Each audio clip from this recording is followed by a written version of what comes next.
Hi friends, Jio ஹாட்ஸ்டாரில் basketball விளையாட்டை மையமாக வச்சு ஒரு ராவான தமிழ் வெப் சீரிஸாக ஸ்ட்ரீம் ஆகிட்டு இருக்க நடு சென்டர் எப்படி இருக்குன்னு பார்ப்போம்.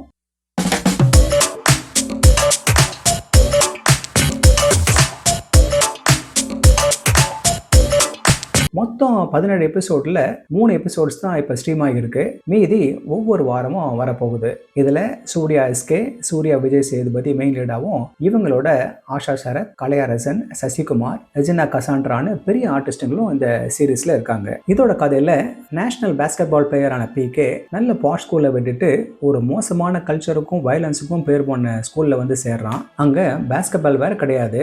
ஆனால் பிகே பற்றி தெரிஞ்ச அந்த வைஸ் பிரின்சிபல் அடாவடியாக தெரிகிற ஸ்டூடெண்ட்ஸ் ஸ்போர்ட்ஸ் மூலமா மாத்துறதுக்கு போர்டு மெம்பர்ஸ் கிட்ட பேசுறாங்க. இதுக்கு நடுவில் பிகே அங்க இருக்கிற அராத்த பசங்க கிட்ட மாட்டி அடி வாங்குறான். ஸ்கூல் பேக்ல வேற இவனுக்கு தெரியாம ஒருத்தன் ஜாயிண்ட் போட்டுறான். அது அம்மா கிட்ட மாட்ட திட்டு வாங்குறான். அதுக்கு மேல பிகே அவன் முன்னாடி படிச்ச ஸ்கூல் பையனை அடிக்கிற வீடியோ வேற வைரல் ஆகுது. பிகே எதனால இப்படி இருக்கிறான், ஏன் பேஸ்கெட் பாலை தொட மாட்டான், பாட் ஸ்கூலை விட்டு வந்த காரணம் தான் என்ன, இப்ப இருக்க ஸ்கூல்ல எப்படி ஜெல்லாக போறான்னு பல விஷயங்களை மீதி இருக்க 14 எபிசோடுகளை சொல்ல போறதுதான் இந்த நடு சென்டர். ஸ்கூல் பசங்களை மையமா வச்சு கனா காணும் காலங்கள் சீரிஸ் வந்ததுக்கு அப்புறம் பெருசா எதுவும் வரல. நடு சென்டர் டீனேஜ் சார்ந்ததா கொஞ்சம் ராவா எடுக்கணும்னு ராகிங்கு, அடிதடி, கெட்ட வார்த்தைங்க, ரொமான்ஸ், ஜாயிண்ட், மிட்டாயின்னு போற ஒரு உலகத்தை எஸ்டாப்ளிஷ் பண்ணியிருக்காரு இதோட டைரக்டர். 3வது எபிசோட் முடிவுல இன்னும் சில இன்டிமேட் சீனுங்க வரப்போற எபிசோடுகள் இருக்கிற மாதிரி மிரட்டுறாங்க. ஒரு புது ஸ்டூடெண்ட் எப்படி இங்க இருக்கிற ரவுடி பசங்களால வம்பு இழுக்கப்படுறான்னு ஒரு பக்கம் இருக்க, ஃப்ரெண்ட்ஷிப் எப்படி உருவாதுன்னு இன்னொரு பக்கம் நீட்டா காமிச்சிருக்காங்க. தள்ளி இருந்து பார்க்க தான் ரஃபா தெரிவாங்க,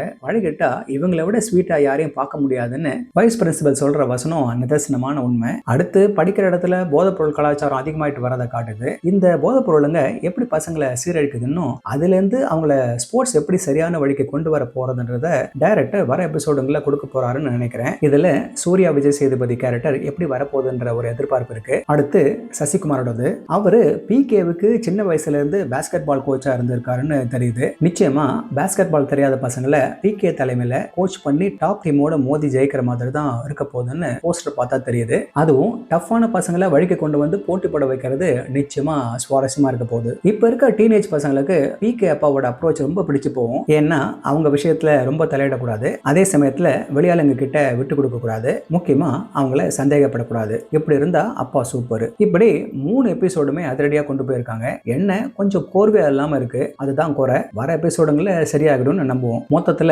இந்த சீரீஸ் ஒரு வழக்கமான ஸ்போர்ட்ஸ் டிராமால இருந்து பல விஷயங்கள்ல வித்தியாசமா இருக்க போகுதுன்னு தெரியுது. இது நிச்சயமா ஒரு நல்ல மோட்டிவேஷனல் கதையா இருக்க போறதுனால இதை தாராளமா வார வாரம் பார்க்க வேண்டிய லிஸ்ட்ல சேர்த்துக்கலாம். ஆனா இது ஸ்ட்ரிக்ட்லி ஃபார் அடல்ட்ஸ் ஒன்லி பாத்துங்க. ஓகே ஃப்ரெண்ட்ஸ், இதே போல இன்னொரு சுவாரஸ்யமான வெப் சீரிஸ் விமர்சனத்தோட சந்திக்கிறேன். நன்றி.